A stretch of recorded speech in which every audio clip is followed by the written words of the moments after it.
Ésaïe 9, le verset 5. Et vous savez, ah, Galizim, tu veux monter?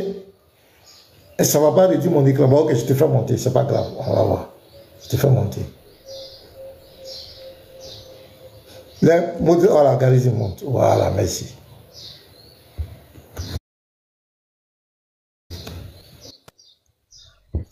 Non, pardon, je vais redescendre, hein. C'est pas pour durer. C'est sur le docteur là que tu m'as demandé, non? Pour le docteur, c'est ça? Oui, oui. Oui, oui, j'ai retrouvé la vidéo, donc je la télécharge. Parce qu'il faut que j'écoute et puis j'apporte la bonne partie sur l'explication qu'il a. Ici, là, tu fais, il n'y a pas de souci. Ok, donc je vais descendre et puis dès que c'est prêt, je t'envoie ça. Tu peux revenir en grand, donc faut rester en même temps. Non, non, si tu peux venir en grand. Non, je ne peux pas rester en haut. Tu peux venir en grand, il suffit d'aller sur paramètres et puis tu agrandis l'écran. C'est tout. Ah. Tu vas dans paramètres. Alors, ici, un gaou, hein. Ah, moi, non. Moi, je fais ça où, parce que c'est dans les paramètres où on réduit les écrans.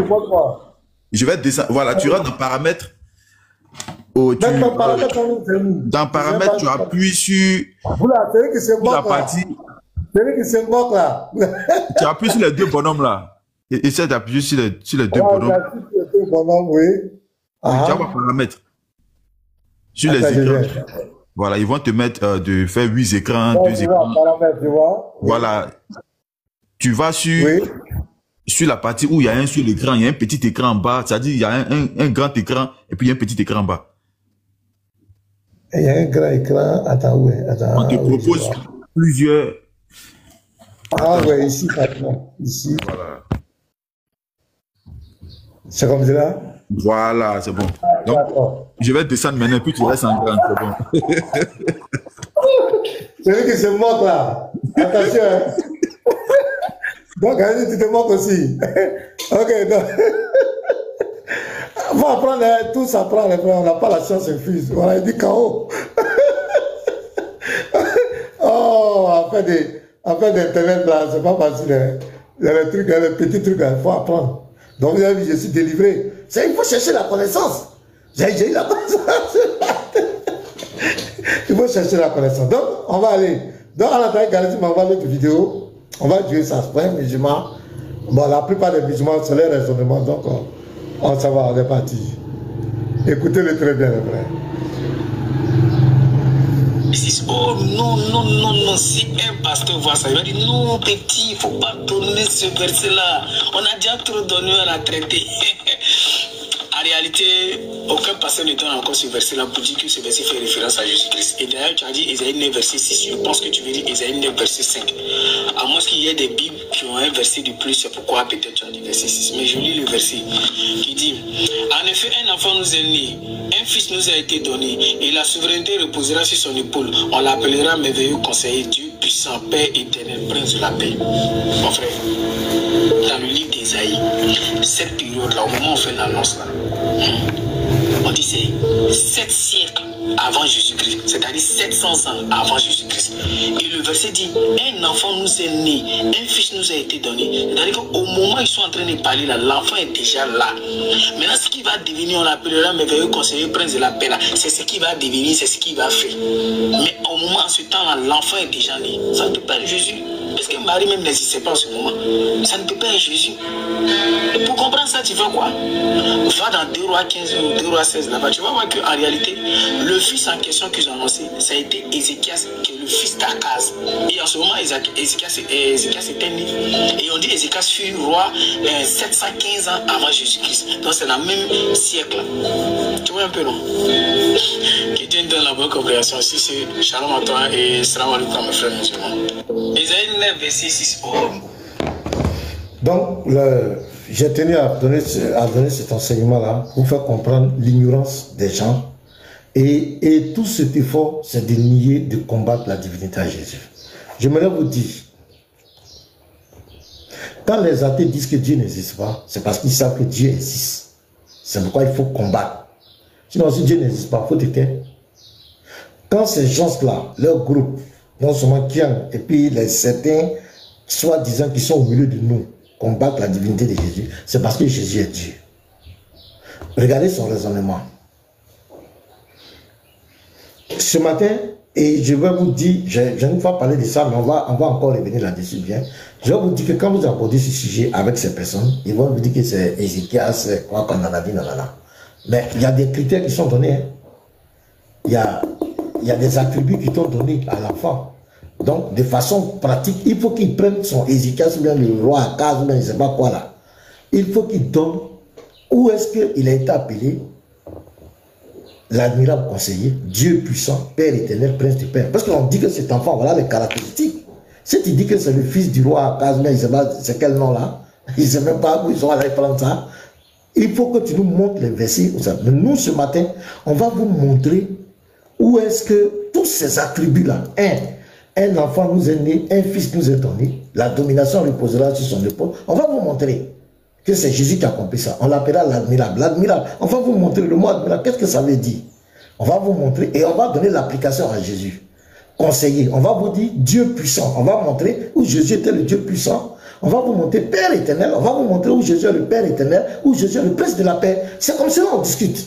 Soyez très factuels. Quand les gens bavardent, ils racontent tout, faites-les descendre sur terre. Moi, je vais te montrer tous ces attributs-là, ça s'applique à Jésus. Et même ces soi-disant docteurs, qui disent qu'ils sont chrétiens, prédicateurs qui sont chrétiens, ces versets-là, c'est le même raisonnement des musulmans qui donnent. Je n'ai pas pu avoir les vidéos là rapidement. J'ai dit à Kazi de m'envoyer pour que je vous montre ça, qui vont dire, mais maintenant, regardez l'un des arguments. Et c'est cet argument qui est le plus ridicule. Et c'est que les musulmans utilisent. Il dit, un enfant nous est né. Donc le fait que le prophète Esaïe dise, un enfant nous est né, ça veut dire que l'enfant est déjà né. C'est pas facile, hein? Or, quand tu lis la Bible, le langage des prophètes, le prophète peut te parler au passé, comme si l'action est passée. Mais l'action n'est pas passée, hein, c'est au futur. Je vais vous montrer des versets, plusieurs. Le prophète peut te parler comme si l'action est présente. Il est en train de vivre l'action. Mais alors que c'est une action du futur. Parce que ça dépend de la manière dont Dieu lui montre. Et ça dépend de la manière dont il veut communiquer. Donc le fait d'ignorance, le fait qu'on dit un enfant nous est né, pour lui comme c'est composé au passé composé. Donc déjà, l'action est déjà passée. Non, c'est le langage des prophètes. C'est comme ça qu'il parle. Il peut parler comme si l'action, il est en train de vivre l'action lui-même au présent, ou il peut parler comme il est en train, l'action s'est déjà produite parce qu'il a déjà vu ça dans son esprit. Et il vient rapporter maintenant. C'est-à-dire là où il a vu là, peut-être 2 jours, 3 jours avant, maintenant quand il vient te rapporter ça aujourd'hui, il parle en fonction de là où il avait vu.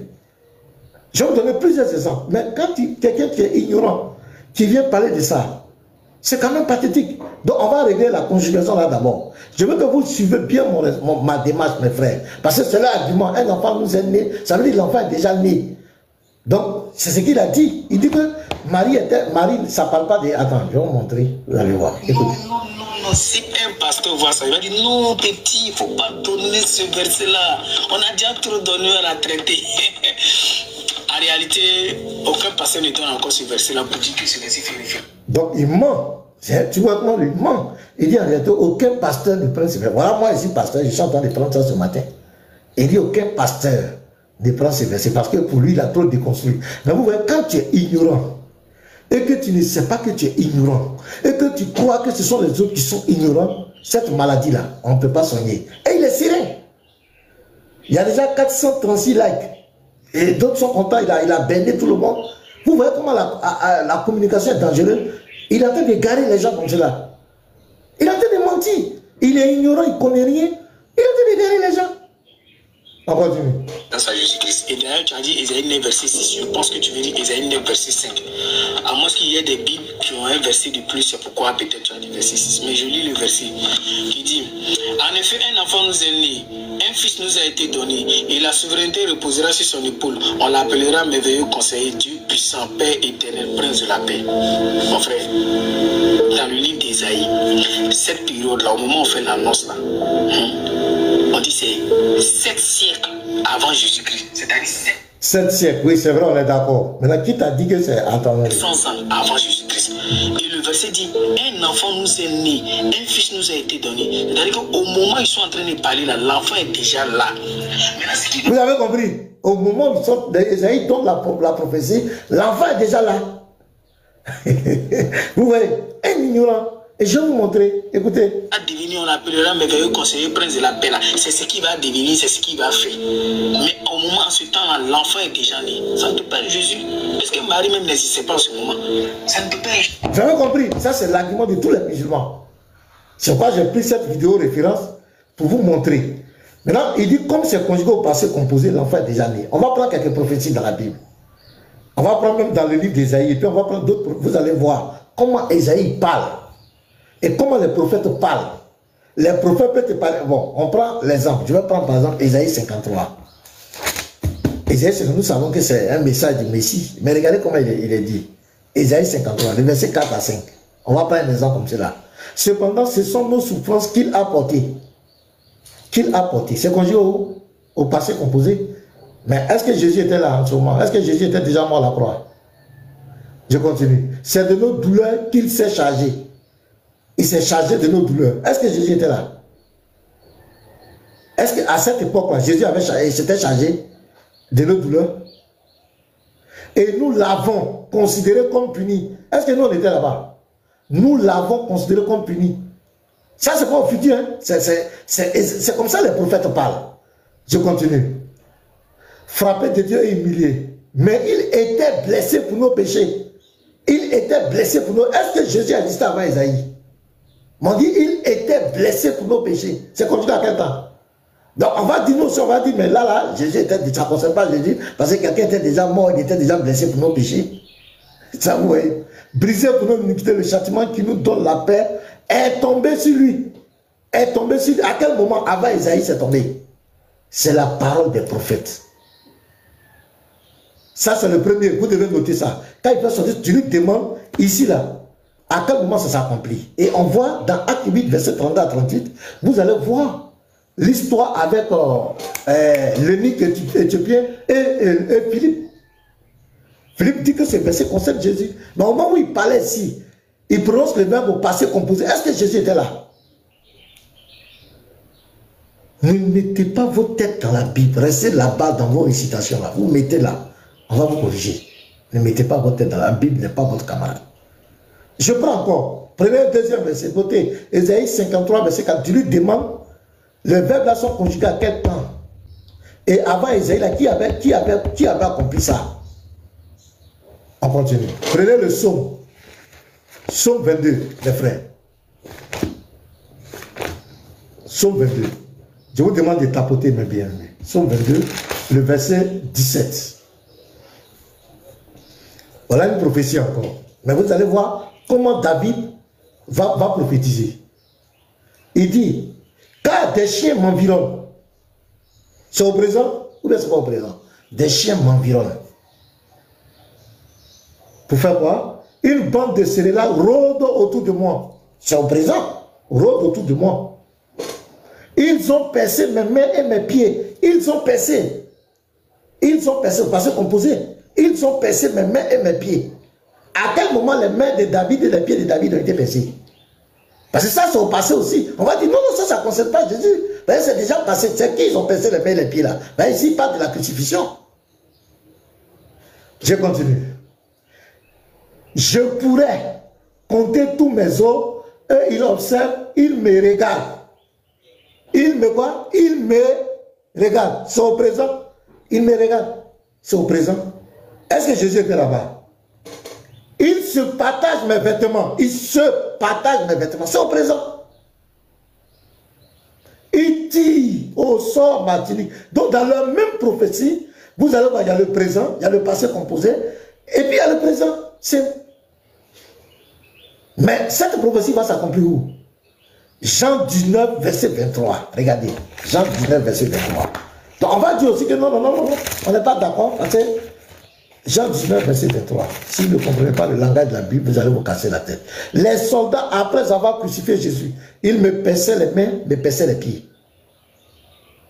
Perçaient les mains, perçaient les pieds.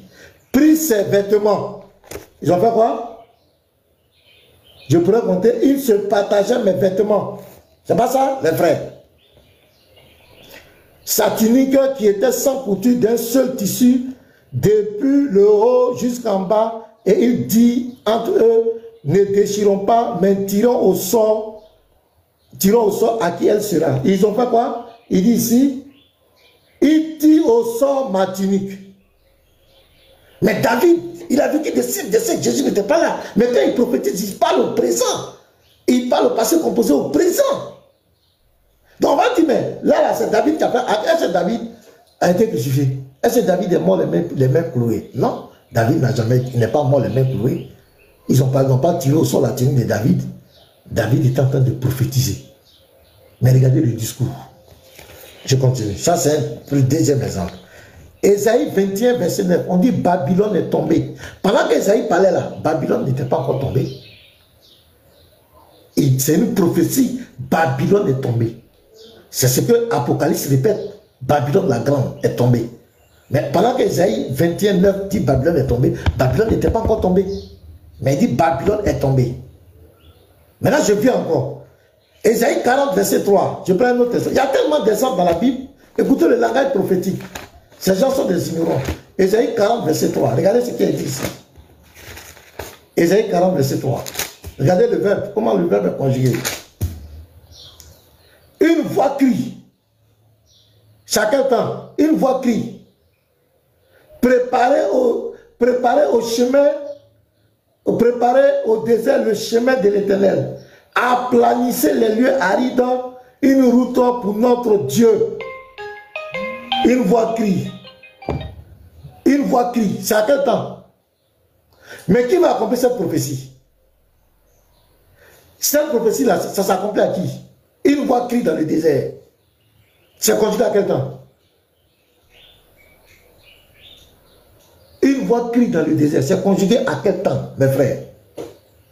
Mais entre Ésaïe et l'accomplissement, il y a au moins 800 ans, 700, 800 ans. Mais le prophète parle au présent. Donc il y a des prophéties où il parle au futur, comment on appelle, au futur, où il parle au présent, où il parle au passé composé. Mais ça ne veut pas dire que c'est déjà accompli. Donc ici, une voix crie dans le désert. Jean 1. Jean-Baptiste va vous dire, c'est qui? Il est dit, qui es-tu afin que tu... Verset 23, moi, dit-il, je suis la voix de celui qui crie dans le désert. Jean-Baptiste dit, c'est lui. Mais quand Isaïe parlait, il parlait au futur. C'est comme si l'action était en train de se faire. Donc on peut dire, ah, c'est que Isaïe, ça ne concerne pas Jean-Baptiste, c'est Isaïe même qui est en train de crier dans le désert. Écoutez très bien, mes frères. On prend encore un autre, comment on appelle ça? Une autre prophétie d'Ésaïe. Ésaïe 61. Faites très attention à ces personnes-là. Ce sont des manipulateurs. Ésaïe 61. L'Esprit du Seigneur, l'Éternel, est sur moi. C'est une prophétie, mais il est en train de dire ça quoi? Au présent. Et il parle de ça comme il vit ça au présent. L'Esprit du Seigneur est sur moi. C'est au présent. Donc on va dire que c'est Ésaïe. Car l'Éternel m'a envoyé pour porter de bonnes nouvelles aux malheureux. Il m'a envoyé pour guérir ceux qui ont le cœur brisé, pour proclamer. Il m'a envoyé. Vous voyez, il y a toutes les conjugaisons dedans. Car l'Éternel m'a envoyé. Ça, c'est au passé composé encore. Pour porter de bonnes nouvelles aux malheureux. Il m'a envoyé. C'est encore au passé composé.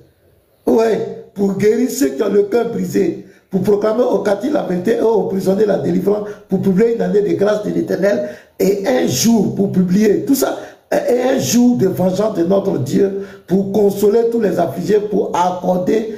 Vous voyez, non seulement il y a le présent, vous voyez, il y a le présent, c'est conjugué au présent, c'est conjugué au passé, et c'est conjugué aussi au futur, dans les trois. Maintenant, qui va accomplir ça? Ben, il parle du présent. Il parle du passé composé, il parle du futur. Mais qui accomplit? Donc on va dire aussi que non. Ça ne peut pas s'attribuer à Jésus. Parce que là, il dit, donc on regarde maintenant dans Luc 4, voilà l'accomplissement. Pourquoi vous êtes des ignorants, mes amis? Luc 4, verset 16. Il se rendit à Nazareth où il avait été élevé, et selon sa coutume, il entra dans la synagogue.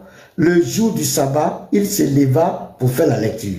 Et on lui remit le livre du prophète Ésaïe. Très bien.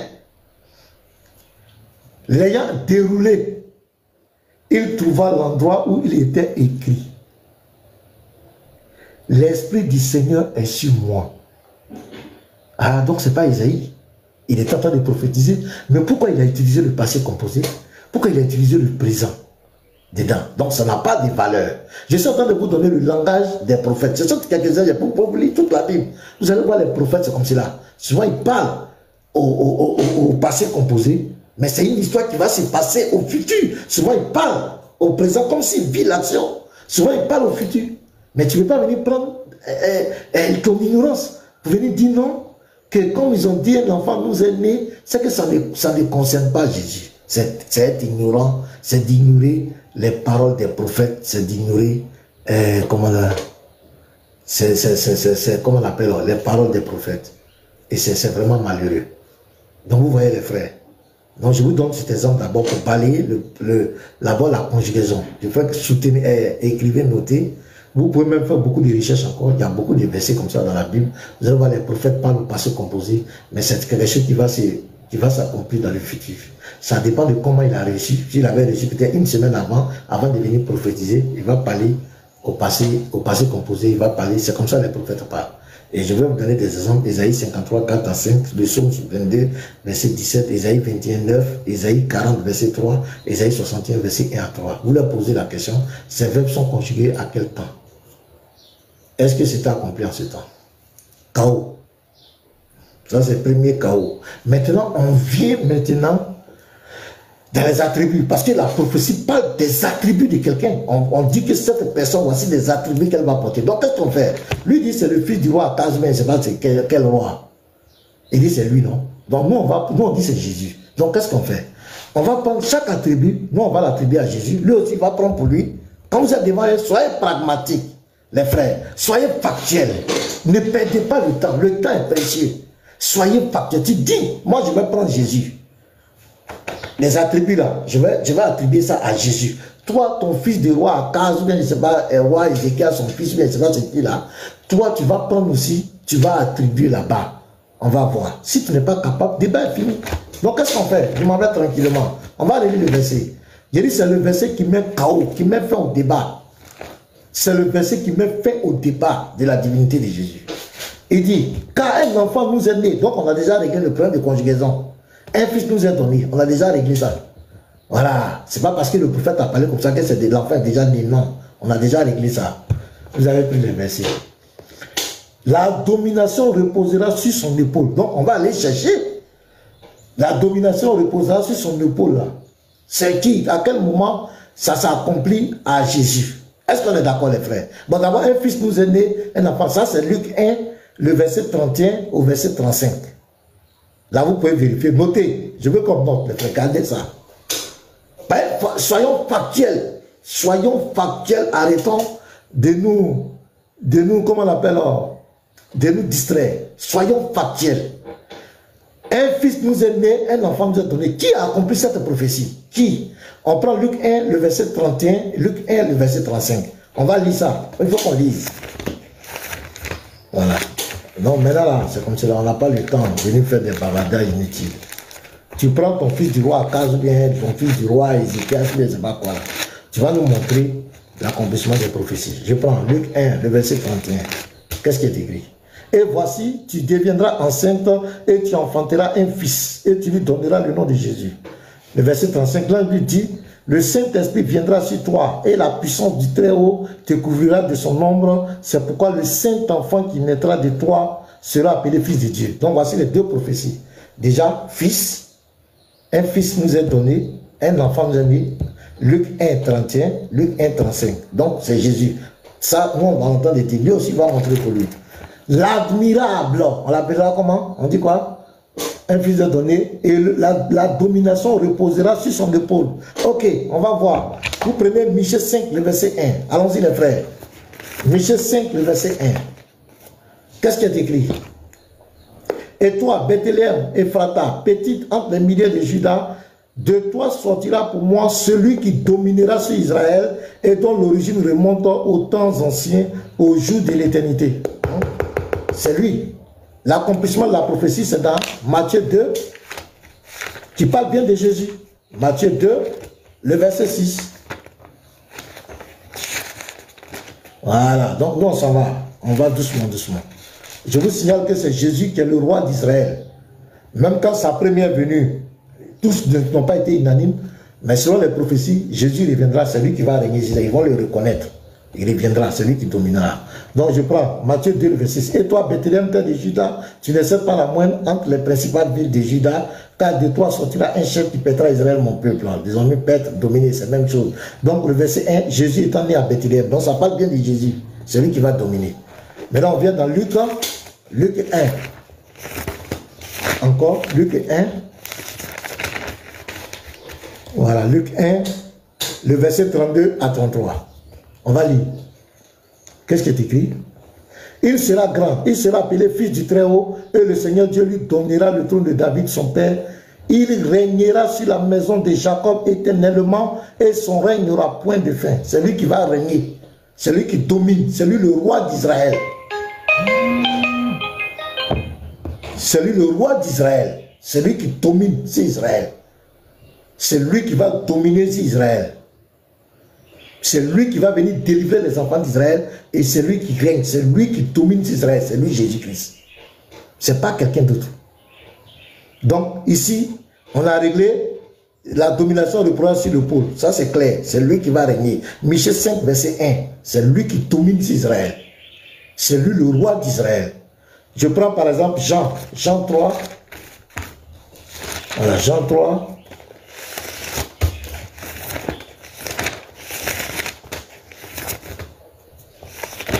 Ok, Jean 3, le verset 28. Qu'est-ce qui est écrit? C'est lui qui est l'époux d'Israël. Voilà.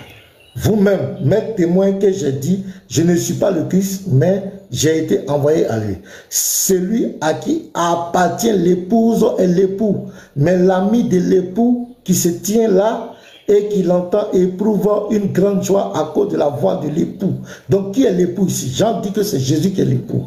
Maintenant, on va aller voir. Ésaïe 54, verset 4 à 5. Qui est l'époux d'Israël? On va voir. Qui est l'époux? Ésaïe 54, le verset 4 à 5. Voilà. Verset 5. Car ton Créateur est ton époux. L'Éternel des armées est son nom et ton Rédempteur est le Saint d'Israël. Il se nomme Dieu de toute la terre. Donc, Jean-Baptiste dit que c'est l'époux qui est Jésus. Ici, Ésaïe 54, verset 5, c'est lui le Créateur, l'époux. C'est lui qui domine sur Israël. Donc, c'est Jésus. Donc, on revient encore. Un autre attribut. Ésaïe 9, verset 5. Donc, on s'en va. L'admirable. On l'appellera l'admirable. L'admirable, c'est quoi? Quand vous prenez le numéro du strong, le 06382, ça veut dire le miraculeux, miracle. Prenez le strong, si vous avez le strong, le mot c'est Pélé. Ça veut dire l'admirable, c'est Pélé, ça dit le miraculeux, celui qui fait des miracles. Montrez-nous où est-ce que votre roi, fils des rois Akaz, il a fait des miracles. Où il a fait des miracles. Donc, je dis, admirable, là, le mot en hébreu c'est Pélé, qui veut dire miraculeux, miracle, celui qui fait des miracles, des choses extraordinaires. Le numéro du strong c'est 06382. Vous pouvez taper tout de suite. Qui est-ce qui a fait des miracles? Qui est-ce que pendant toute sa vie sur cette terre a fait des miracles, a fait des prodiges? Je veux que vous mettez son nom en bas. Et montrez-nous votre fils d'Akaz ou bien fils d'Ézéchias. Où est-ce que lui il a fait des miracles? Où est-ce qu'il était miraculeux? Où est-ce qu'il a fait des miracles? Donc prenez le numéro du strong, admirable. C'est le mot Pélé, miraculeux, miracle, qui fait des prodiges. Le numéro du strong, c'est le 06382. Vérifiez. On n'est pas là pour vous mentir. Vérifiez si je mens. Montrez-nous le fils du roi Akaz ou bien je ne sais pas, je ne sais pas quel nom ils sont allés inventer là-bas pour prophétie, mais qui ne concerne pas la personne. Hein? Prophétie, mais qui ne concerne pas la personne. Depuis quand lui il a fait des miracles? Lui il était miraculeux. Depuis quand? Ça parle bien du Seigneur Jésus-Christ. Ça parle bien du serviteur, du Seigneur Jésus-Christ. Ésaïe 9, verset 5. Ça parle bien du Seigneur Jésus-Christ. Donc, est-ce que vous avez vérifié le strong? Admirable. c'est Pelé, miraculeux. Le numéro du Strong, c'est le 06382. Vérifiez, vous allez voir. Et dites-moi, est-ce que le fils du roi Akaz, il a fait des miracles? Je ne sais pas c'est qui, les noms là. Est-ce qu'il a fait des miracles? C'est dit. On est factuel. C'est lui qui a fait des miracles, qui était prodigieux, qui a fait des prodiges à terre. Voilà, pour miracle et merveille. Merci de David. Qui a fait ça? C'est Jésus. Jésus-Christ, quand il est venu sur la terre, c'est lui qui a fait ça. Donc, nous, on a montré pour nous. On attend pour vous, là. Votre fils du roi Akaz, bien, roi Ézéchias, là. On a montré, nous, là où il a fait les miracles, là. Où il a fait les merveilles, là. On attend ça. Montrez-nous. On attend ça. Nous, on attend ça. Si vous ne pouvez pas, vous vous taisez à jamais. Donc, nous sommes en train de prendre les attributs de façon factuelle. Donc, notez, les frères. Conseiller. On dit admirable et conseiller. Jésus-Christ a été l'un des plus grands conseillers, l'un des plus grands prédicateurs de l'évangile. Quand il ouvre la bouche, ce ne sont que des conseils. Ce ne sont que des paroles fortes. Regardez, il y a une histoire dans la Bible. Dans Jean 7, verset 46, dans le livre des gens, ils ont envoyé des gens pour aller attraper Jésus. Des huissiers. Vous connaissez cette histoire? On va lire. Jean 7, verset, regardez. Ils ont envoyé les gens pour aller arrêter Jésus. Ils sont allés, ils se sont retournés, ils ne l'ont pas attrapé. Et quand ils se sont retournés, on va leur poser la question. Regardez ce qu'ils vont dire. C'est extraordinaire. Les huissiers, ainsi les huissiers retournèrent vers les principaux sacrificateurs et les pharisiens. Et ceux-ci leur dit, pourquoi ne l'avez-vous pas amené? On l'avait envoyé pour l'arrêter. Pourquoi ne l'avez-vous pas amené? Les huissiers répondirent, écoutez, jamais homme n'a parlé comme cet homme. Jamais. C'est-à-dire qu'on envoie quelqu'un pour aller arrêter quelqu'un.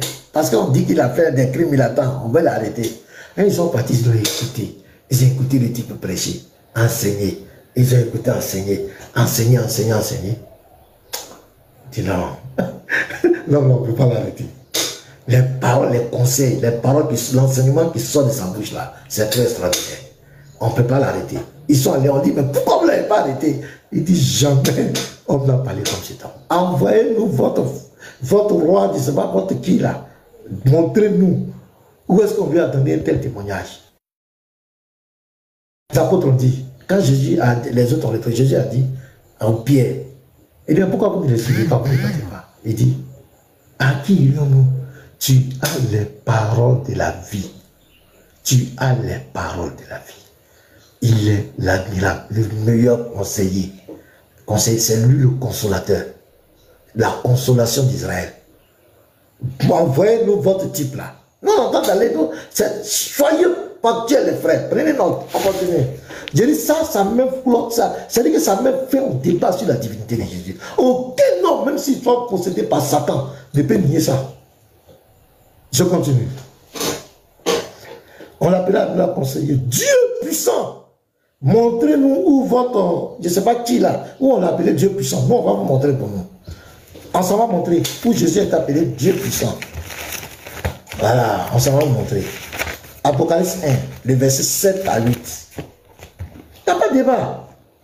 Voici, il vient avec les nuées. Celui qui vient avec les nuées, c'est lui qui est Jésus-Christ. On est d'accord. Dans Matthieu 24, verset 30 à 31. Dans Matthieu 13, 41, c'est lui qui vient sur les nuées, c'est Jésus. C'est lui qui vient sur les nuées.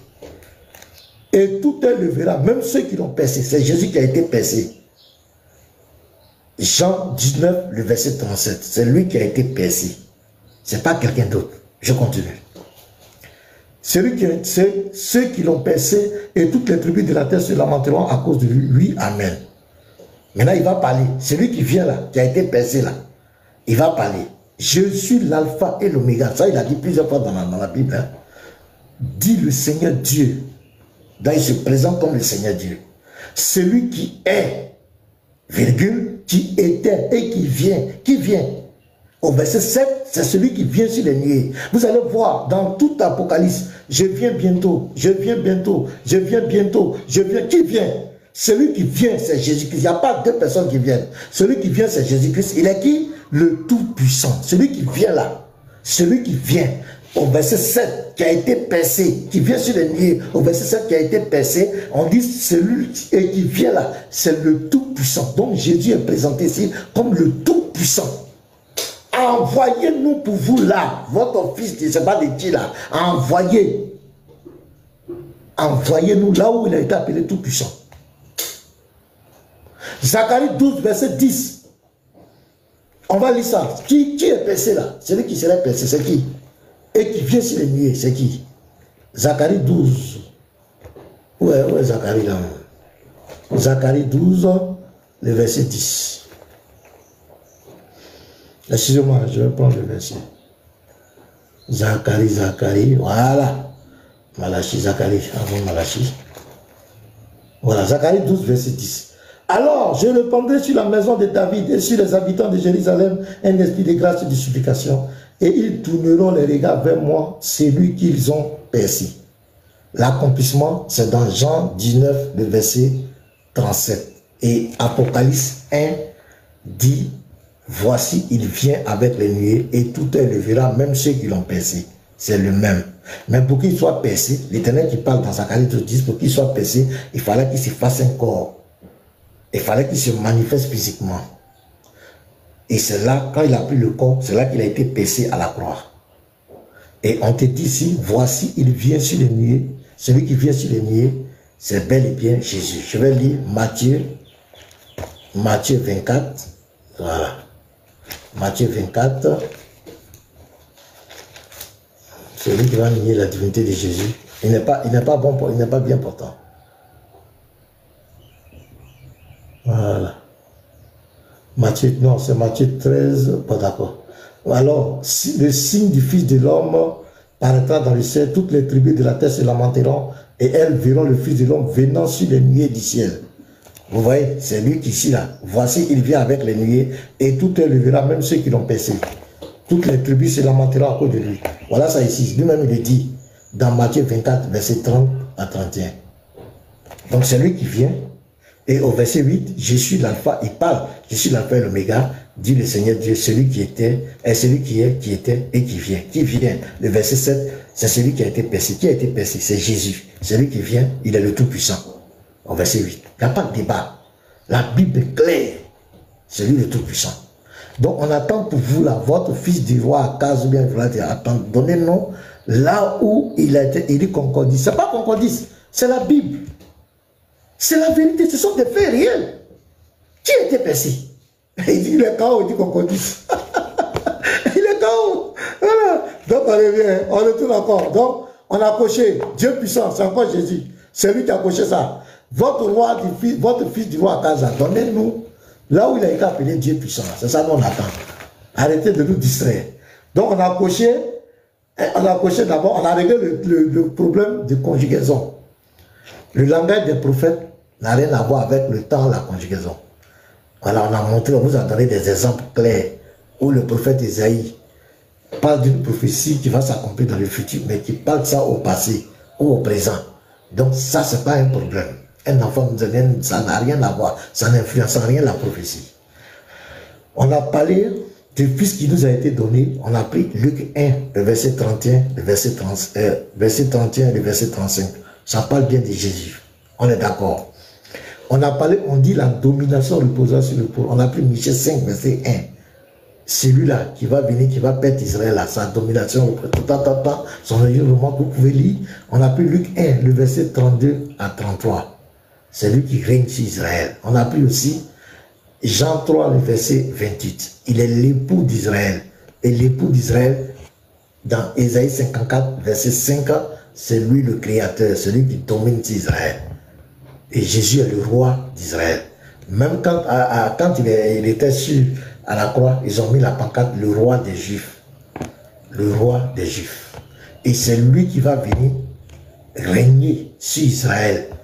Il va mettre fin au mur de lamentation des enfants. C'est lui qui viendra au secours d'Israël. C'est lui. Les enfants d'Israël vont reconnaître Jésus. Hein? Est-ce que vous savez ça? Les Israélites, là, ils vont reconnaître Jésus comme le Dieu. Ça, c'est entre parenthèses. Donc, c'est lui qui dominera. Montre-nous l'admirable. On a pris l'admirable. L'admirable, le mot en hébreu, c'est Pélé, qui veut dire miraculeux, celui qui fait des miracles, des prodiges, des merveilles. J'ai posé la question, qui a fait les miracles, qui a fait les merveilles? Montrez-nous votre roi là, pour vous là. Celui dont vous dites la police, montrez-nous, il a fait les miracles là. On a parlé du conseiller. Le conseiller, c'est un grand prédicateur qui donne des conseils, c'est un consolateur qui apporte des paroles pour aider les gens. Et j'ai pris l'exemple des Jean 7, verset 46, où des huissiers étaient allés l'arrêter. Ils ont dit non, jamais homme n'a parlé comme cet homme. Les apôtres ont dit, à qui irions-nous? Tu as les paroles de la vie. C'est lui. Montrez-nous où cela s'accomplit dans la vie de votre fils d'Akaz là. Dieu puissant. Je viens de vous démontrer le Dieu puissant. Apocalypse 1, verset 7 à 8. Celui qui vient au verset 7 qui a été percé. Qui vient sur les nids au verset 7 qui a été percé. Comme le dit Matthieu 24, verset 30 à 31. Celui qui vient sur les nids et toutes les tribus se lamenteront. Comme le dit dans Matthieu 24, verset 30. Il a été percé. C'est lui, au verset 8 d'Apocalypse 1, 8, on dit c'est lui qui vient là, c'est lui le Tout-Puissant. Et vous allez voir dans toute l'Apocalypse, je viens bientôt. Je viens, celui qui vient là, il n'y a pas deux, c'est l'Éternel, c'est le Tout-Puissant, c'est Jésus qui vient. C'est clair, on continue. Père éternel, Père, après Dieu puissant, on parle de Père éternel. Où est-ce que votre fils, votre type là, cela s'est accompli dans sa vie? Nous allons vous montrer que Jésus est le Père éternel. Et lui-même, il a dit. On prend Jean 14. Donc nous sommes en train de montrer nos preuves. Vous montrer pour vous aussi. Voilà, Jean 14, le verset 7. C'est le verset le plus clair où Jésus a parlé sans parabole. Il a dit clairement qui il est. C'est lui qui aborde le sujet. Ce n'est pas quelqu'un qui lui a posé la question. C'est lui-même qui a abordé le sujet. Au verset 7, il dit, si vous me connaissiez, vous connaîtrez aussi mon Père. Mon Père dont je parle là, mon Père qui m'a envoyé, mon Père qui est plus grand que moi, le Père qui a fait ça, le Père qui est mon temps, mon Père qui m'a prescrit toute parole, mon Père qui m'a fait mon Père, mon Père, mon Père. Je ne connais pas, le Fils ne connaît pas la fin du monde, le Père qui connaît, le Père là qui l'a envoyé, le Père qui est plus grand que lui, le Père, le Père, le Père. C'est qui? C'est lui qui est en train de parler maintenant. Mais ce qui est extraordinaire avec vous, vous avez pris le verset où il dit je suis fils. Mais ici, là, pourquoi vous ne voulez pas le connaître? Et c'est ça qui va vous condamner. Il dit, si vous me connaissiez, vous connaîtrez aussi mon Père. C'est Jésus qui parle. Et dès maintenant, ça dit là où je suis devant vous, les apôtres là, vous le connaissez et vous l'avez vu. C'est Jésus qui dit ça. Il dit, vous le connaissez et vous l'avez vu. Ils ont vu qui? Les apôtres ont vu qui? Qui était devant eux? Ils connaissaient qui? Qui était devant eux? À l'instant de qui était là. Donc, c'est ça qui va pousser Philippe à poser la question. Parce que c'était flou dans son esprit, il ne comprenait pas. Depuis le Père plus grand que moi, le Père qui m'a envoyé, je suis venu de mon Père, vous ne me recevez pas, mon Père, mon Père, mon Père, le seul vrai Dieu, connaître le Père m'a donné tant, le Père. On dit, il dit ici là. Philippe dit, l'homme là, il entend mélanger notre esprit, on ne comprend rien. Moi, je lui ai posé la question. C'est tellement les autres apôtres ont poussé, il faut poser. Lui là, il entend nous mélanger. Philippe lui dit, Seigneur, montre-nous le Père et cela me suffit. Mais pourquoi tu ne dis pas poser cette question? C'est parce que le verset 7, c'est Jésus qui a envoyé le débat, qui a envoyé le sujet. Il dit, dès maintenant, vous le connaissez et vous l'avez vu. Et vous voyez qui était devant eux? C'est Jésus-Christ. Il dit, c'est le Père qui est là. C'est son Père. Maintenant, montre le Père. Jésus lui dit, il y a si longtemps que je suis avec vous. Je suis avec vous. D'abord, verset 7, il a dit, vous le connaissez dès maintenant et vous l'avez vu. On lui pose la question. Il enfonce le clou. Et regardez, et tu ne m'as pas connu, Philippe. Philippe, tu montres le Père. Il dit, il y a si longtemps que je suis, tu ne m'as pas connu, Philippe. Celui qui m'a vu a vu le Père. Comment dis-tu montre le Père? Parce que tu ne verras jamais le Père. Même quand tu vas mourir au ciel, tu ne verras jamais un papa babu. C'est Jésus que tu vas voir. C'est sa face physique qui est là. C'est sa manifestation visible qui est là. Sa position de Père est invisible éternelle. Tu ne peux jamais le voir. Donc c'est lui qui est là. Donc Jésus se présente ici comme le Père. Clair. Votre roi du fils Akab, montrez-nous là où il a été dit qu'il est Père. Donc Jésus vient de cocher la cage. Jean 14, le verset 7 à 9, Jésus a coché la cage. Il a coché. Donc encore, on s'en va. Dernier attribut.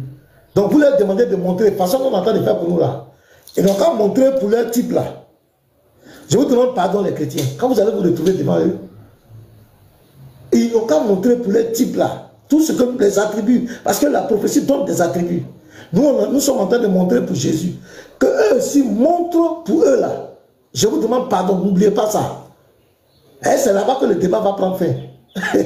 Philosophie qui va sortir devant vous là. Parce qu'ils ne peuvent jamais montrer. Le dernier attribut, le prince de la paix. Le prince de la paix. Qui est le prince de la paix? D'abord, qui est appelé prince? D'abord, on va prendre Apocalypse 1, le verset 5. Qui est le prince?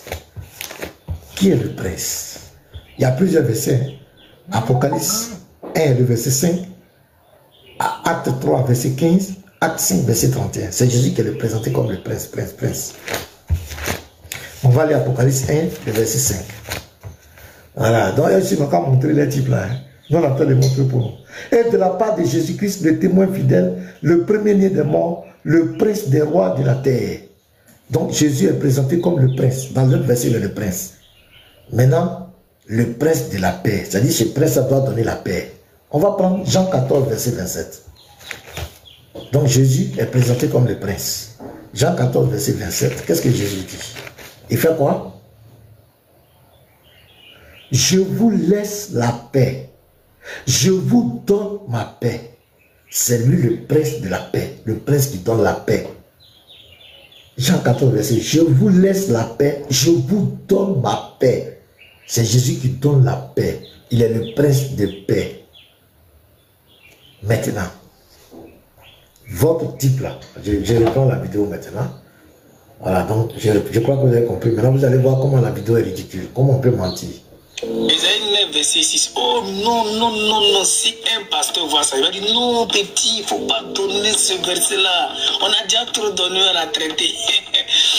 En réalité, aucun pasteur ne donne encore ce verset-là pour dire que ce verset fait référence à Jésus-Christ. Et d'ailleurs, tu as dit Isaïe 9, verset 6. Je pense que tu veux dire Isaïe 9, verset 5.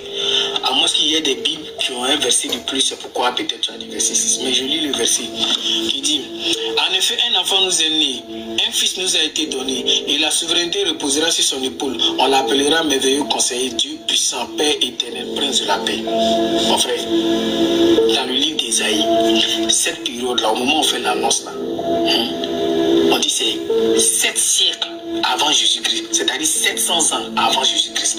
Et le verset dit, un enfant nous est né, un fils nous a été donné. C'est-à-dire qu'au moment où ils sont en train de parler là, l'enfant est déjà là.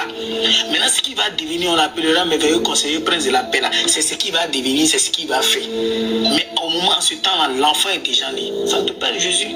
Parce que Marie même n'existait pas en ce moment. Ça ne peut pas être Jésus. Et pour comprendre ça, tu fais quoi? Va dans 2 Rois 15 ou 2 Rois 16 là-bas. Tu vas voir qu'en réalité, le fils en question qu'ils ont annoncé, ça a été Ézéchias, qui est le fils d'Akaz. Et en ce moment, Isaac. Ézéchias, le fils d'Akaz. Donc, qu'ils nous prennent Ézéchias, le fils d'Akaz, et puis tous les attributs qu'on a donnés là, qu'ils puissent l'appliquer à Ézéchias. C'est fini. On a réglé le problème de conjugaison KO. Donc, mes bien-aimés, voici comment on déconstruit les menteurs. Vous voyez, c'est un menteur, vous venez de constater. Et c'est l'argument de tous les musulmans, de tous ces détracteurs. C'est le verset, clôt le débat. Jésus-Christ est Dieu. Il n'y a pas de débat. Le Fils qui est né là, qui a tous ces attributs-là, on dit qu'il est le Père éternel. Ça règle le problème de tous ces... Jésus n'est pas le Père éternel qui est là, c'est Jésus-Christ. Il n'y a pas de débat. Il n'y a pas de débat, mes frères. Jésus-Christ, c'est Dieu. Tous ceux qui vont vouloir prendre ce verset, ils ne peuvent pas. Il y a d'autres qui ne répondent pas. Il y a d'autres quand tu présentes, Il ne veut pas se prononcer là-dessus. Parce que c'est le verset qui met KO. C'est quoi j'ai dit? Tu ne peux pas rentrer dans la Bible avec un esprit honnête. Je dis bien un esprit honnête, désenvoûté. Un esprit qui cherche la vérité et nier que Jésus soit Dieu. La seule chose que toutes ces personnes ont en commun, tous ceux qui nient la divinité de Jésus, ils s'appliquent aux 33 ans de vie de Jésus sur terre. À partir du moment où tu t'appliques aux 33 ans de Jésus sur cette terre, tu es rentré en brousse. Tu vas te faire passer pour un savant, mais tu es un ignorant. Parce que l'existence de Jésus n'a pas commencé par les 33 ans de vie. Selon la Bible, Jésus a existé avant toute chose. C'est lui qui a créé toutes choses. Les 33 ans de vie, c'est par rapport à une mission qu'il est venu accomplir. Et en rentrant dans la création, il a adopté un langage. Puisqu'il s'est dépouillé, il est devenu un homme. Il a pris la forme d'un serviteur. Il aborde le discours d'un serviteur. Dieu m'a envoyé. Il m'a prescrit lui-même toutes choses. C'est comme ça un serviteur doit parler. Parce qu'il est venu jouer le rôle du serviteur. La Bible dit dans Matthieu 20, le verset 28, il dit quoi? Regardez. Lisez la Bible. Soyez dépassionnés. Ce n'est pas orgueil, ce n'est pas palabre. Regardez ce que Jésus dit. C'est ainsi que le Fils de l'homme est venu. Non pour être servi. Il s'est dépouillé lui-même en prenant une forme de serviteur. Qui s'est dépouillé? C'est lui qui était de conditions divines. Il a été toujours Dieu. Il n'a pas regardé son égalité à Dieu. Parce que Dieu est égal qu'à lui-même. Personne ne peut être égal à Dieu. Il n'a pas regardé cette égalité. Il s'est dépouillé lui-même en prenant une forme de serviteur. Quand il prend la forme de serviteur, en devenant semblable aux hommes, ayant parlé comme un simple homme. Et c'est ce qu'il dit ici. C'est ainsi que le Fils de l'homme est venu, non pour être servi, mais pour servir. Donc, il est venu pour servir. Donc, il doit avoir un discours d'un serviteur. Il est venu pour servir. Et puis, vous voulez qu'il dise que je suis le Tout-Puissant, je suis Dieu, je suis tant. Non, il est venu pour servir. Il est venu pour une mission. Regardez, le servir est donner sa vie comme la rançon de plusieurs. Il est venu en tant que l'agneau de Dieu qui doit aller en sacrifice pour sauver les gens. Donc, quand il vient en tant que serviteur, quand il paraît comme un simple homme, il a le discours d'un simple homme. Maintenant, toi, quand tu viens, tout même, comme Jésus le dit, tu viens, tu rentres dans la Bible, et tu prends les 33 ans, voilà, il a dit ça ici, il a dit qu'il ne peut rien faire de lui-même, il a dit ça, non, il n'est pas Dieu, il ne peut pas être Dieu. Et pourquoi Jésus, il est Dieu, il a prié, pourquoi Jésus, il est Dieu, il est venu faire un rôle de serviteur. Tout à l'heure, on va aborder la deuxième vidéo, Genèse 18, le verset 1 à 33. On va poser là les questions, parce que là encore, c'est l'Éternel. Quand il est venu, il a pris la forme humaine, et qu'il est venu chez Abraham, il a mangé, il n'était plus Dieu. Dans l'éternité, la n'était plus au contrôle. Donc, voici la première vidéo. Donc, vous notez si vous avez des questions, des préoccupations. Voilà, moi, j'ai la deuxième vidéo. La deuxième vidéo. Donc, j'espère que vous avez pris bonne note. Hein. Voilà. S'il y a des additifs, des frères vont monter pour donner des additifs. Mais je crois que... Bon, écoutez la deuxième vidéo. L'effort que les gens fournissent pour nier la divinité de Jésus, c'est pathétique. Et là, c'est mon ami Diamé. L'homme que j'ai pu l'écouter. Attendez, écoutez, regardez ici. Là, c'est Genèse 18, verset 1 à 33. Parce que je pense que vous avez étudié, mais sur ce sujet, ça dépend parce qu'il a envoyé 2 anges. Et il y avait un 3e ange que Abraham aurait reconnu comme Dieu. Oui, c'est ce que j'ai dit. Je ne sais pas si vous avez... Oui, non, il n'a pas reconnu comme Dieu. Il a simplement dit Seigneur. Il n'a pas dit Dieu. Oui. Parce que tout Seigneur dans la Bible n'est pas Dieu, ma soeur. Il y a beaucoup de seigneurs dans la Bible. Dans le langage juif, en fait, il faut regarder par rapport au langage juif et par rapport à là, c'est plutôt le grec à ce moment-là, je pense, ou l'hébreu, si je ne me trompe pas. En gros, à ce moment-là, il était bien en train de dire qu'il a reconnu Dieu. Non, c'est pas... sait pas trop. Parce non, que... non, voilà. Ouais. Je ne vous interromps pas, mais je le dis ceci. Le récit commence par Abraham étant assis pendant la chaleur du jour et il vit 3 hommes. Mais Dieu... Il dit le récit commence. Ça ne commence pas par là. Il a coupé. Il a coupé. Genèse 18, verset 1. Est-ce que le récit commence par 3 hommes? Non. On va vérifier les frères. On va aller doucement. Les gens sont des manipulateurs, hein. Je vous dis, l'esprit d'Antichrist. L'Éternel lui apparut, c'est là que le récit commence. L'Éternel lui apparut parmi les chaînes de Mamré, comme il était assis à l'entrée de sa tente pendant la chaleur du jour. Pourquoi il dit que le récit commence par il avait 3 hommes? Non. L'Éternel lui a apparu. Où bien les frères? Je reprends la partie. Pourquoi il coupe de façon subtile? Ces gens sont des manipulateurs. Hein. Ouais. Je ne vous interromps pas, mais je le dis ceci. Le récit commence par Abraham étant assis pendant la chaleur du jour et il vit 3 hommes. Il a coupé sciemment. Abraham était assis. Mais la partie, l'Éternel lui a parmi les champs des mamans. Il a mis ça où? Ça commence déjà très mal. On voit déjà l'intention de manipuler. Le récit ne commence pas par Abraham étant assis. Le récit commence par l'Éternel lui apparu. Ou bien je mens, Genèse 18 les frères. Si je me trompe, vous me dites, hein, pourquoi il coupe sciemment? Pourquoi il coupe sciemment le verset? Il coupe ça, c'est pourquoi? Ça peut atteindre quel objectif? Pourquoi il coupe? Parce que apparaître, regardez en français, le mot apparaître, c'est se faire voir, se rendre visible. Parce que c'est là que ça commence. C'est là que... Pourquoi il coupe? Je reprends encore. Pourquoi il coupe? Pourquoi tu coupes, monsieur? Je ne vous interromps pas, mais je le dis ceci. Le récit commence par Abraham étant assis pendant la chaleur du jour et il vit 3 hommes. Mais Dieu n'est pas un homme, ma soeur. Abraham a vu 3 hommes. Dieu n'est pas un homme. Alors de deux, on ne peut pas voir Dieu et vivre, selon la même Bible. Personne ne peut voir Dieu et vivre. Donc ce n'est pas Dieu. Il a vu 3 hommes. On ne peut pas voir Dieu et vivre dans sa gloire. Il est éternel même. Tu ne peux pas le voir. Ainsi Dieu s'est fait homme. On peut le voir et vivre. Ignorant. On ne peut pas voir Dieu dans sa gloire. Il est d'une lumière inaccessible. Tu ne peux pas le voir. Mais si Dieu se fait homme, si Dieu, les théophanies de Dieu, si Dieu se manifeste, Dieu veut se faire voir, il se fait voir. Bon, je ne sais pas de quel Dieu il parle, mais nous on parle du véritable Dieu, Yahweh, à qui on ne peut pas donner des limites. On ne peut pas le voir parce qu'il est tout feu, tout flamme dans sa dimension, dans sa gloire éternelle. Il est même invisible. Mais si Dieu décide de se faire voir, s'il prend la forme humaine, parce que le vrai débat c'est ça, est-ce que Dieu a une fois dit je ne peux pas devenir un homme? Voici le vrai débat. Dieu n'est pas un homme, on est d'accord. Mais a-t-il une fois dit je ne peux pas devenir un homme? C'est français. Je ne peux pas devenir un homme.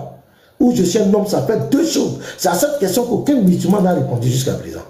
Et c'est ça qui va vous condamner. Dieu va te poser la question de est-ce que moi je t'ai une fois dit que je ne peux pas devenir un homme? Tu vas dire quoi? Non, c'est-à-dire que est-ce que pendant... Non. Dieu dans sa gloire, dans sa dimension éternelle, on ne peut pas le voir. Mais Moïse, il a dit à Moïse, Moïse voit une représentation de moi. Si Dieu veut se faire voir là, il prend une forme, ça on appelle les théophanies. Et c'est ce qu'il vient de faire ici à Abraham, parce qu'on dit l'Éternel lui apparaît parmi les chaînes de Mamré. Pour que l'Éternel lui apparaisse, il fallait qu'il prenne la forme humaine. Mais tu as coupé volontairement le début du verset. Tu as coupé parce qu'on dit l'Éternel lui apparu. Lui apparu. Mais pour se faire voir là, pour qu'il lui apparaisse, il fallait qu'il prenne un corps humain. Pour que Abraham le voie. On continue le verset là. On continue la vidéo. C'est des manipulateurs. Je vous dis la vérité. Ce sont des anges qui ont pris des apparences humaines qui partaient détruire Sodome et Gomorrhe. Il y a l'un d'eux qui devait guérir Saraï, l'autre partait maintenant pour Boudou. Ils étaient 3. Il y avait Raphaël, il y avait Michael et puis il y avait Gabriel. C'était des anges, ce n'était pas des dieux. Il a cité des noms, c'est écrit où? Vous avez vu ça dans les versets? Vous savez ce qu'ils s'en prennent? Ils sont dans le Midrash, le Oumash. Et c'est quoi les Oumash, Midrash, c'est quoi? Ce sont des commentaires des rabbins juifs, c'est-à-dire commentaires. C'est-à-dire que moi, je viens de lire le verset, je fais mon commentaire. Je commente. C'est-à-dire je donne mon avis sur le verset selon ma compréhension, selon ma doctrine, selon ce que je veux imposer aux gens. C'est selon ça que je fais le commentaire. Mais dans le verset, si vous avez vu une fois le nom d'un ange, est-ce qu'on a vu le nom d'un ange? Or, nous les chrétiens, faites très attention. Quand vous lisez Éphésiens 2, le verset 20, le fondement des chrétiens, c'est quoi? Sur les prophètes, sur les apôtres et sur Jésus-Christ, la pierre angulaire. Notre fondement n'est pas sur le commentaire d'un rabbin. Faites très attention, parce que quand tu lis la parabole du vigneron, La nation leur a été enlevée pour donner aux apôtres, les sacrificateurs, là, les rabbins, leur groupe là. Jésus a enlevé ça pour donner aux apôtres, pour donner à l'église. Est-ce que Moïse, les prophètes, est-ce que Moïse vous a parlé des les anges qui viennent de citer là? Je vais mettre. Après, on va faire l'étude du test. Vous allez voir que ce sont des menteurs, c'est rabbin, c'est hommage, c'est midrash, tout ça, c'est des conneries. Qui partait détruire Sodome et Gomorrhe. Il y a l'un d'eux qui devait guérir Saraï, l'autre partait maintenant pour deux. Ils étaient trois. Il y avait Raphaël, il y avait Michael et puis il y avait Gabriel. C'était des anges, ce n'était pas des dieux. Parce que dans le récit, Abraham dit, il se prosterna devant eux. Et à un moment, il dit, l'Éternel, si tu veux passer auprès de moi, laisse son serviteur, va te donner de quoi manger. Il a préparé pour eux, et puis ils ont mangé. Dans la Bible, parole de vie, on dit, ils ont mangé 25 kilos de farine. Dieu va manger pour aller où? Non, ce sont des anges. Comme je l'ai dit, ils partaient pour détruire Sodome et Gomorrhe. Les deux sont partis. On dit, il y a un qui s'est retourné, lui, il a dit, non, je reviendrai vers toi, sa femme Sarah aura un enfant, etc. Il n'y avait pas Dieu parmi eux. C'est ce que je suis en train de vous dire. C'est le hommage des Juifs. Vous avez parlé du langage des Juifs. Le hommage des Juifs. Donc maintenant, il allait maintenant révéler là où il a pris. Le hommage des Juifs, c'est quoi? C'est un Juif qui s'élève, des Juifs qui font leurs commentaires. Nous, ça ne nous engage pas. Les Juifs, la plupart des rabbins juifs ont été contre la divinité de Jésus. Ils ont été contre le dogme des chrétiens. Donc quand tu vois ce verset, puisqu'on va étudier ce verset, vous allez voir que ces juifs-là ne sont pas vraiment, ils ne sont pas véridiques. Ce n'est pas tous les juifs qui disent la vérité. Ils vont biaiser le verset. Mais tout à l'heure, quand on va lire le verset, vous allez comprendre que Oumacho, Diano, tous ces tas sont tous des menteurs. Ce sont des menteurs, parce que ce verset sans équivoque. Pourquoi Diano coupe l'introduction? L'Éternel lui a apparu parmi les chaînes de Mamré. Pourquoi il a coupé? Même dans le même livre que lui vient de prendre là, le hommage là, le Genèse 12, le verset 7. Vous allez voir là-bas, les Juifs disent que Dieu a vraiment apparu à Abraham. Les Juifs là, ils reconnaissent ça. Dans le même moment, nous, ça ne nous intéresse pas. Nous, c'est l'écriture qui nous intéresse. Est-ce que lui sera d'accord avec ça? Le même Genèse 12, verset 7, là, commentaire, ils disent que Dieu s'est fait voir Abraham. Alors que le dogme musulman refuse ça. Lui, ce qu'il va citer de tout contre lui, prenez le Genèse 12, verset 7. Vous allez voir. Les Juifs disent que Dieu s'est fait voir Abraham, il a apparu à Abraham. Mais ici, là, ils ont menti. Donc, on continue. Après, on va lire le test. On va lire le test tranquillement, les frères. Vous allez voir que vous devez faire très, très attention. Veillez sur vos âmes. Moïse nous a parlé clair. Le fondement de nous, notre fondement, ce sont les prophètes, les apôtres et Jésus-Christ, la pierre angulaire. Qu'est-ce que Moïse a dit? Est-ce que Moïse a parlé de Séraphin, Gabriel, ou bien c'est pas Raphaël? Moïse n'a pas parlé de ça? Non. La Bible, on va lire. On continue. Même qui nous explique, vous dites que ce n'était pas Dieu, c'était des anges. Est-ce que vous comprenez? Quand vous parlez, vous vous appuyez sur les récits des Juifs. Moi aussi, je m'appuie sur ça. J'ai le hommage ici, c'est écrit noir sur blanc. C'était des anges. Ils s'appellent Raphaël, Gabriel, Michael. Leurs noms sont là. Abraham, c'est pas parce qu'il a dit Seigneur ou l'Éternel. Ah, excusez-moi. Vas-y. Non, vas-y. Ouais. Si, parce que je pense que vous avez étudié, mais sur ce sujet, ça dépend parce que... Donc, maintenant, on va prendre le test. Hommage, je ne sais pas quoi, son Gabriel, son Séraphin, qu'ils mettent ça, qu'ils fassent ce qu'ils veulent. Nous, on va étudier le test. Prenez la Bible. Genèse 1, et Genèse 18, le verset 1, jusqu'au verset 33. On va lire doucement comme des bébés. On va lire les parties essentielles. Vous allez comprendre que ici, là, il n'y a pas de débat. C'est l'Éternel lui-même qui est venu chez Abraham. Ce n'est pas quelqu'un d'autre. Donc, on prend nos Bibles. Genèse 1, 18, verset 1. L'Éternel lui apparut parmi les chaînes de Mamré. Premier exercice. Apparaître veut dire quoi? Prenez votre dictionnaire, les frères. Le mot apparaître. Donc, on prend notre dictionnaire. Apparaître veut dire quoi? Les Juifs n'ont pas aller raconter ce qu'ils veulent là-bas. Apparaître. Pardonnez. Prenez votre dictionnaire. Attends, il y a Scanner qui voulait monter là. Je vais le faire monter. Pardon. Scanner. Il était là, non? Ouais, je te fais monter, pardon. Ah, il est parti. Ok. Donc, il n'y a pas de problème. Donc, on va prendre apparaître. Donc, premier verset, l'Éternel lui a apparu. Donc, on va prendre apparaître, veut dire quoi? On va aller doucement. Vous pouvez mettre votre hommage là où vous voulez. Nous, on ne connaît pas hommage. Voilà, apparaître. Apparaître en français, ça veut dire quoi? Voilà. Devenir visible. Se manifester. Se montrer inopinément ou soudainement. Avoir un aspect qui fasse naître la surprise ou qui excite l'intérêt. Être certain, être évident. Donc, devenir visible, apparaître. Donc ici, l'Éternel s'est rendu visible à Abraham. Mais pour se rendre visible, il fallait qu'il prenne une forme humaine. Maintenant, on continue la lecture. Il leva les yeux et regarda, et voici 3 hommes. Très bien, parce que pour qu'il apparaisse, pour qu'il voie, il fallait qu'il prenne la forme humaine. C'est clair. 3 hommes étaient debout près de lui. Quand il les vit, il courut au devant d'eux depuis l'entrée de sa tente et se prosterna en terre. Maintenant, regardez verset 3. Il y avait 3 noms, mais regardez ce qu'il va dire. Et il dit, Seigneur. Le Seigneur ici n'est pas au pluriel, c'est au singulier. Ça dit qu'Abraham, qui est prophète, qui a le discernement, vient de comprendre que parmi les 3 là, Hachem est là. Il n'y a pas de débat. Hachem était là. C'est pourquoi il ne dit pas Seigneur au pluriel. Il se procède, mais c'est devant une entité. Lisez, regardez le texte. Il dit, Seigneur, si j'ai trouvé grâce à tes yeux, ce n'est pas à vos yeux. Il s'adresse à une personne parmi les 3, à une entité. Si j'ai trouvé grâce à tes yeux, pas à vos yeux. Voilà, on continue.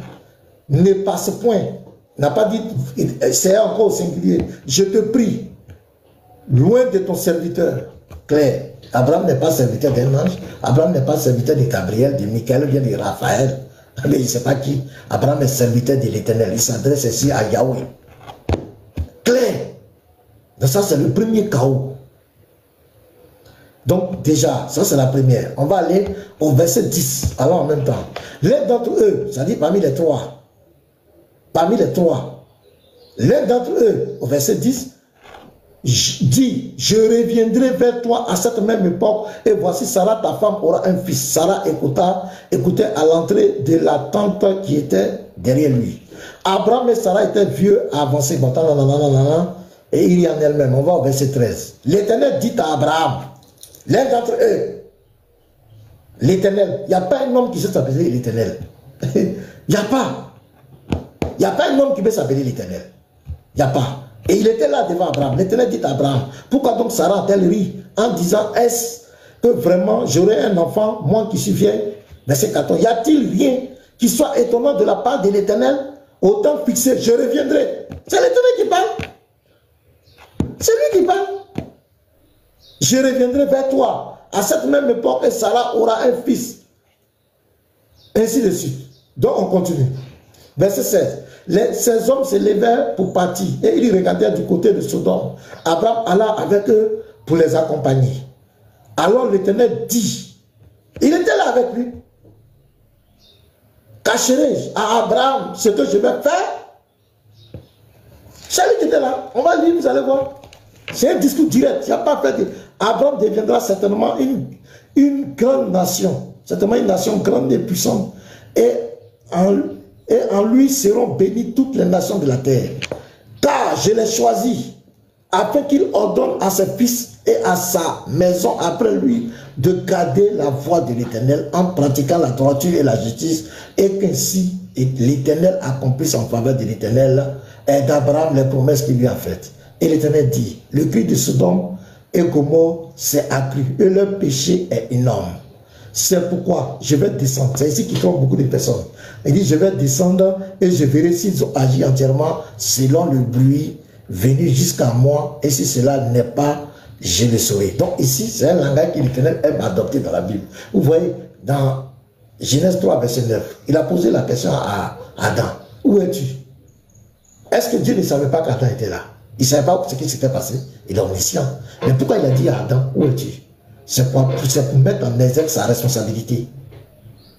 Donc quand Dieu dit ça à Abraham, c'est pourquoi? Vous allez voir la suite. C'est parce qu'il veut qu'Abraham intercède. C'est pourquoi il dit, je vais voir, je vais descendre pour voir, tant. Donc Dieu il amène à Abraham à intercéder. Pour lui faire comprendre qu'il n'a pas encore pris une décision finale. Vous allez voir la suite maintenant. Les hommes s'éloignaient et allaient vers Sodome. Mais Abraham s'était en présence de l'Éternel. Non, Gabriel, non, Raphaël, non, Michael, non. Abraham s'était en présence de l'Éternel là. Et le chapitre 19 dit quoi? Les deux anges arrivaient à Sodome. Donc on a présenté comme ça des hommes. Ici, c'est deux anges. Maintenant, qui est resté derrière? Abraham, c'était en présence de l'Éternel. Le troisième, c'est l'Éternel. Il était devant Abraham. Maintenant, regardez la suite de l'histoire. Abraham s'approcha et dit, feras-tu aussi périr le juste avec le méchant? Abraham ne parle pas ici à un ange. Il ne parle pas avec n'importe qui. Il parle à l'Éternel. Mais l'Éternel a suscité ça au verset 21. C'est ça, Abraham maintenant va commencer à prier. Écoute bien. Peut-être y a-t-il 50 justes au milieu de la ville. Les feras-tu périr aussi? Et ne pardonneras-tu pas à la ville à cause des 50 justes qui sont au milieu d'elle? Abraham ne parle pas un ange ici. Il parle à l'Éternel. Regardez la suite du verset. Vous allez voir le chaos même. C'est à l'Éternel qui parle. Regardez. Fais mourir le juste avec le méchant, en sorte qu'il en soit du juste comme du méchant. Loin de toi cette manière d'agir. Loin de toi celui qui juge toute la terre n'exercera-t-il pas la justice? Attends, c'est un homme qui existe, j'ai relis le verset. Faites mourir le juste avec le méchant, en sorte qu'il n'en soit du juste comme du méchant. Loin de toi cette manière d'agir. Abraham ne parle pas ici un homme. Il se tient en présence de l'Éternel. Loin de toi celui qui juge toute la terre. Est-ce que c'est un homme qui juge toute la terre? Qui exerce la justice sur la terre? Est-ce que c'est un ange? Abraham parle à l'Éternel. Abraham n'est pas fou. Et l'Éternel dit, c'est un discours direct. Votre Michael, allez-y dans vos forums raconter ça. Mais dans la Bible ici, là, il n'y a pas Michael ici, il n'y a pas Gabriel, il n'y a pas Raphaël. C'est l'Éternel. L'Éternel dit. L'Éternel dit. Arrêtez de mentir, d'égarer les gens. L'Éternel dit, si je trouve dans Sodome 50 justes, mais il n'est pas Abraham. Abraham attend de lui parler. C'est quelqu'un qui s'appelle l'Éternel. C'est qui? Même les théophanies, quand on parle de l'ange de l'Éternel, c'est l'Éternel lui-même. Ce n'est pas quelqu'un d'autre. L'Éternel dit, si je trouve dans Sodome 50 justes, comme Abraham l'avait dit, au milieu de la ville, je pardonnerai à toute la ville à cause d'eux. C'est un ange qui pardonne. Abraham reprit, verset 27, et dit, voici, j'ai osé parler au Seigneur. Ah, il parle à qui? J'ai osé parler au Seigneur, moi qui ne suis que poudre et poussière. Peut-être des 50 juifs en manqueraient-ils 5. Abraham est en train d'intercéder pour les choses. C'est ce que Dieu voulait. C'est quoi, verset 21? Il dit, je vais descendre, je vais voir sur le cri. Parce qu'il ne lui dit pas qu'il a déjà fait un arrêt. Il lui donne la possibilité de prier pour son neveu. Et c'est ce qu'Abraham est en train de faire. Voilà l'objectif. Peut-être des 50 justes en manquera-t-il 5 pour 5? Détruiras-tu toute la ville? Et l'Éternel dit, c'est pas Gabriel, c'est pas Raphaël, c'est pas, je ne sais pas, Michael, bien, je ne sais pas qui. L'Éternel dit, je ne la détruirai point. Et si j'y trouve 45 justes. Abraham continua de lui parler. Il parlait à qui? Et dit, peut-être il trouvera-t-il 40 justes. Et l'Éternel dit, je ne ferai rien à cause de ces 40. Abraham dit, verset 30, que le Seigneur ne s'irrite point. Et je parlerai. Peut-être s'il trouvera-t-il 30 justes. Et l'Éternel dit, je ne ferai rien. Si j'y trouve 30 justes. C'est l'objectif de l'Éternel. Il voulait qu'il intercède pour son neveu. Il continue. Verset 31. Abraham dit, voici, j'ai osé parler au Seigneur. Avec grand S. Peut-être s'y trouvera-t-il 20 justes. Et l'Éternel dit, je ne la détruirai point à cause de ces 20. Abraham dit que le Seigneur ne s'irrite point. Et je ne parlerai plus que cette fois. Peut-être s'y trouvera-t-il 10 justes. L'objectif est en train de t'atteindre. Parce que la famille de l'autre, peut-être c'était 10 comme cela. Point à cause de ces 10 justes. L'Éternel, quoi là? L'Éternel dit, je ne la détruirai point à cause de ces 10 justes. Maintenant, regardez le dernier verset. Verset 33. L'Éternel s'en alla. Gabriel, Michael, Séraphin, Raphaël, je ne sais pas qui. L'Éternel s'en alla lorsqu'il achevait de parler à Abraham. Depuis le verset 22 jusqu'au verset 32, celui qui parlait à Abraham, c'est l'Éternel. Oumash, Midrash, Talmud, je ne sais pas quoi, vous pouvez mettre ça à la poubelle. Notre fondement, c'est sur les prophètes. Éphésiens 2, le verset 20. Le fondement des chrétiens, c'est sur les prophètes, les apôtres et Jésus-Christ, la pierre angulaire. Moïse dit c'est l'Éternel. Il n'y a pas deux éternels.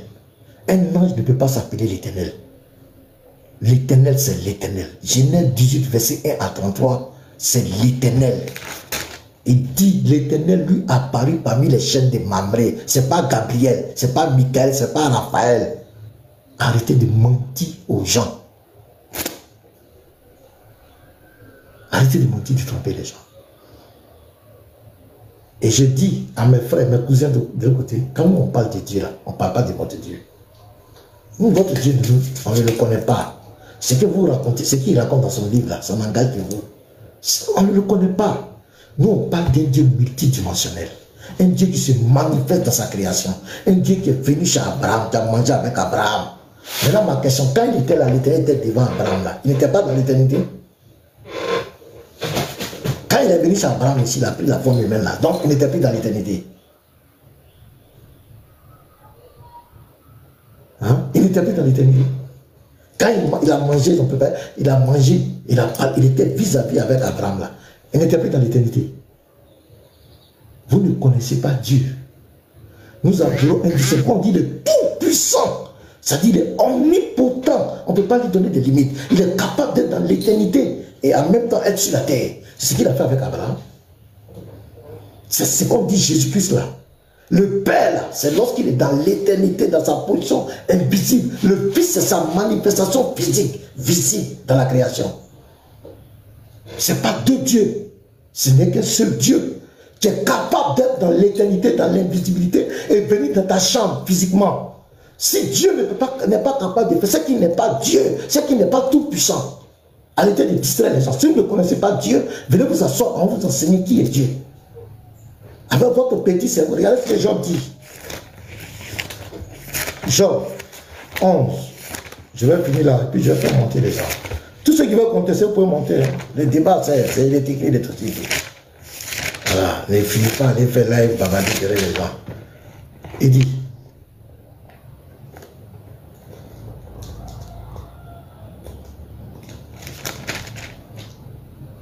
Job 11, le verset 7.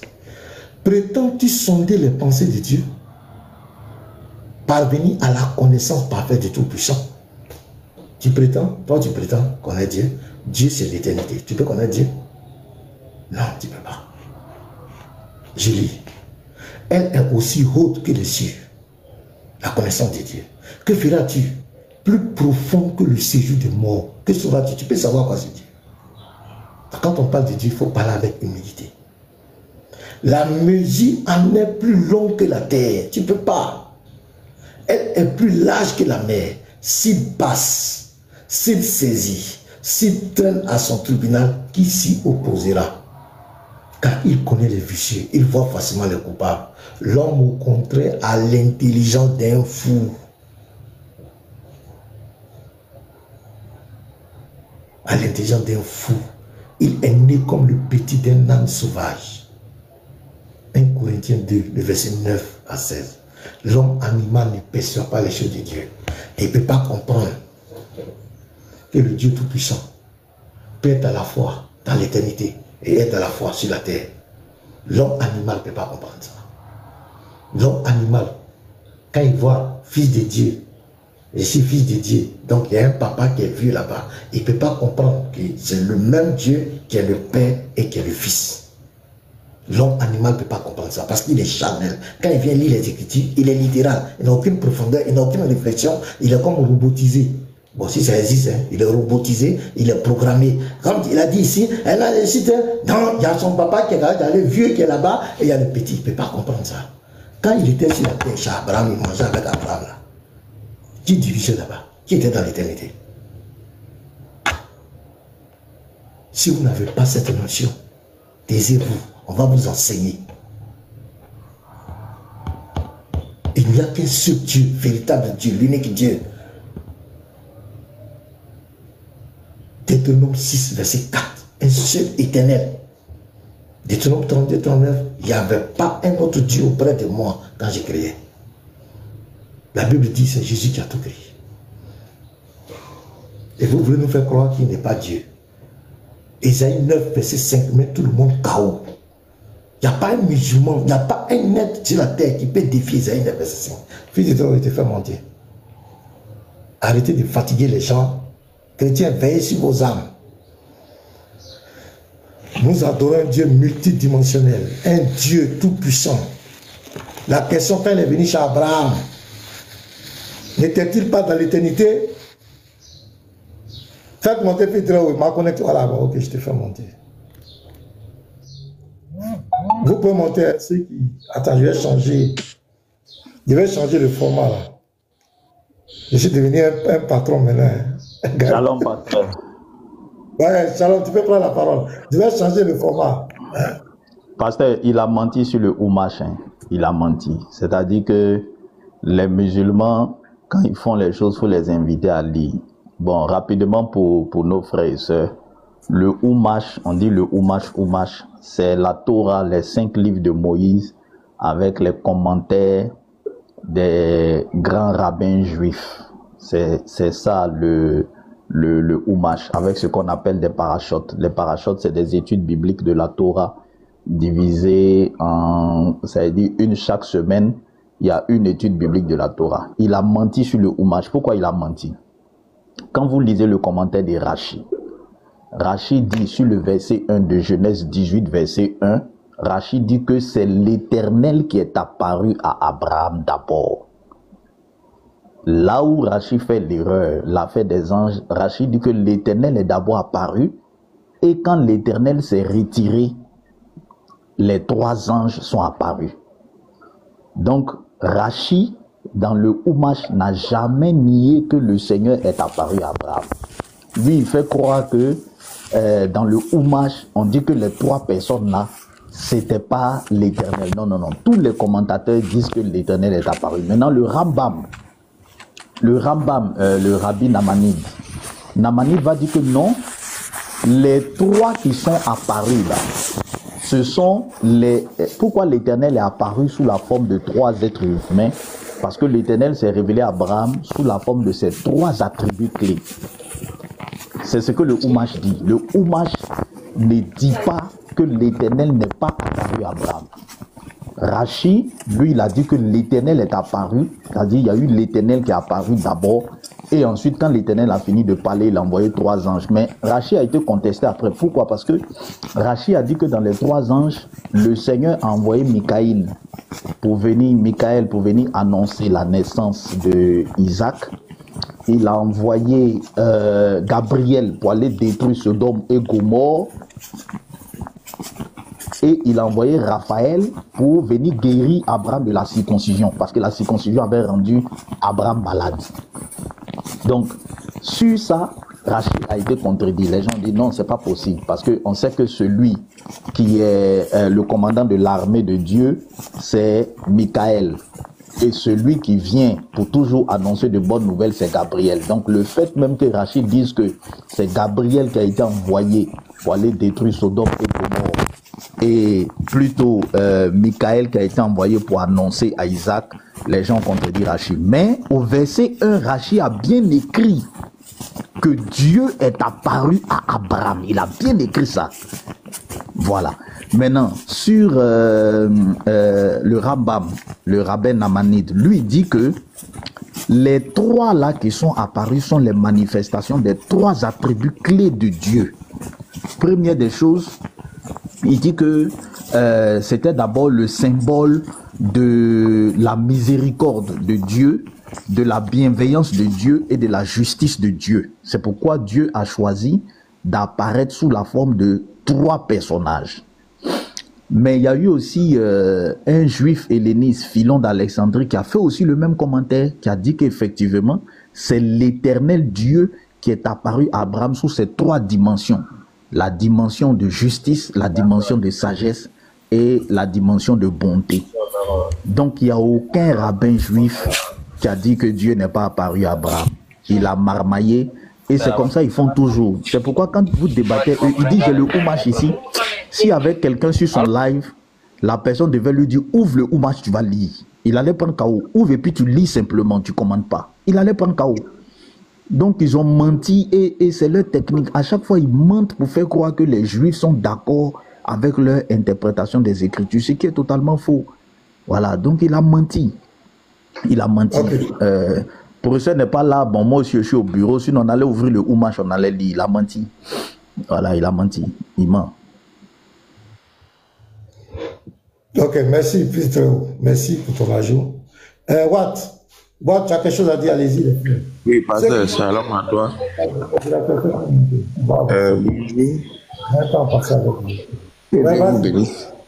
Voilà, c'est parti pour vous saluer et vous dire que j'aimerais que vous ignorez ces papillons-là.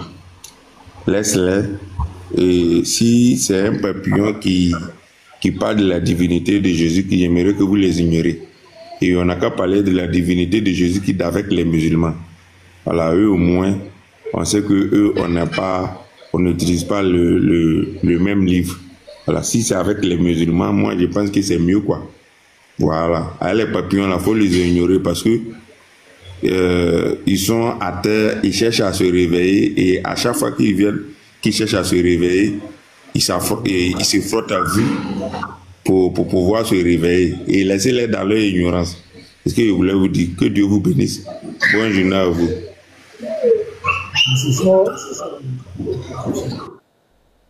Allons-y les gars, merci Watt. Ceux qui veulent parler, parler. Alors, qu'est-ce qui se passe? Ouais, allons-y Jack. Monsieur JC Marquet. Tu as la parole, voilà, faites monter, voilà, merci, petit Matou. Vas-y.